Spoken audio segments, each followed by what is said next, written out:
केंदनबगीदमक्ता मधु फावदा मवा लौबीदे अखोई मणिपुर की पुवारी सना मफै अमबो चांग तागदब लेथ्रि सिक्सु सिगी फिबम जे इंडिया ने खांगे भारत ने खांगे ब्रिटिश ने खांगे भारत ने खांगे मरम मधुना मणिपुर से याना यूनिक कोई बात तो तावा अदु मसरी तम यावबा अदु खुनाई रोल मनी खुनाई अमनी यासे भारत ने खांगे अदु गम सुके दौनी है मतलब द सिगी खरन खरमा 2018 दा सो लिसिंगनी का तराग निपांदा मणिपुर यूनिवर्सिटी की प्रोफेसर गार्सिया नन लोकल नि अमगा ओजा ओ कुमार है अमगा मखोय एनी की मखादा एस्कावेशन तौबदा कंगला मनुंग लेबा इदौ पाखंबगी लाइसंग लेबसिगी अवांगों थंबदा फुट अमा सथोगा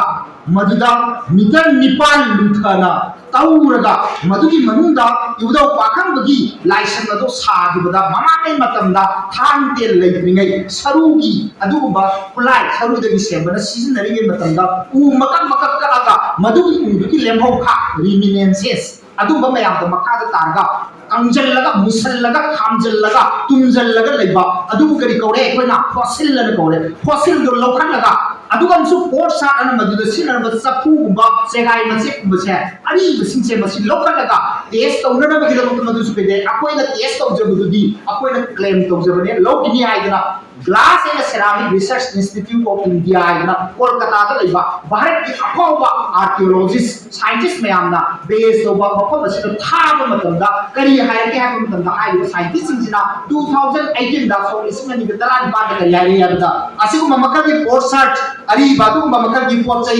अमसुंग फॉसिल्स नसे सही क्या सुरके हाबा मतमदा सही लिसिंग कुनमाकोय प्लस लिसिंग कुनमाकोय हेलबनी आइदना मणिपुर की मैकल की सिविलाइजेशन से सही लिसिंग कुनमाकोय हेले चाइना ना क्लेम तवी क्वाइट लीरब सिविलाइजेशन ने नमकोगी फोवा वैली सिविलाइजेशन से मसीगी क्लेम तौर मतलब सही लिसिंग क्या सही लिसिंग तरा महा सूर्य ने क्लेम तवी चाइना की तिबेट की मफम ममदगी ओइरेतोम कुंथो पाइना थोलै बा मकोइना सीदा नाइद नादा मफम ममा अखोगी लंदम सिदति कैदवी सिदा हौबा अदुगुबा पांडी सिंग से मना से पिक्चर पीबा पिकपा अदुगा अखोगी कैदोबा कंगलै मणिपुर सिदा हौबा पांडी सिदा मना जे चाक मानब पांडी दा चावबा हेनबा मही मरोम चावबा हेनबा असुबा मयाम सिना चावबा हेलिबा सांबा हेलिबा से मफम असिदा लेरुरगदी खरे हेना पुंसी से सांगनी यादना कुंथोर की वारी नेबा ओइरेतोम कुंथो पाइनसी मदुदैदा अखोगी मणिपुर सिबो जब सीदा नादा या मफम ममा सुंसोय सोइदन ओइगनी हाइदना लौरनी बसे सिकुमा मखलगी रिच कल्चरल वैल्यू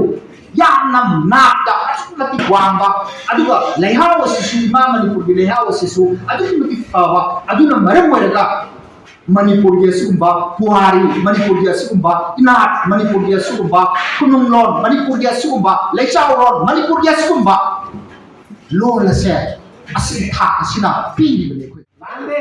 लन तुमेना आइना खाले माने मुसिदुना हाइरा काइफादे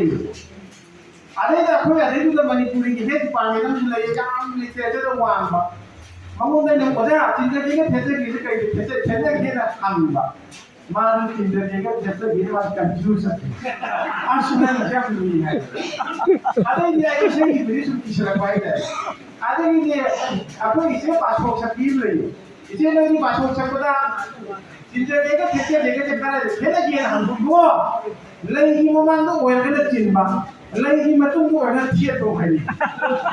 ओहे इशू लई मोबाइल तो ओहे किसी ना की मोबाइल तो ओहे दी चिन माहे ने ना की मतुंग को अगर थिए पाई ना है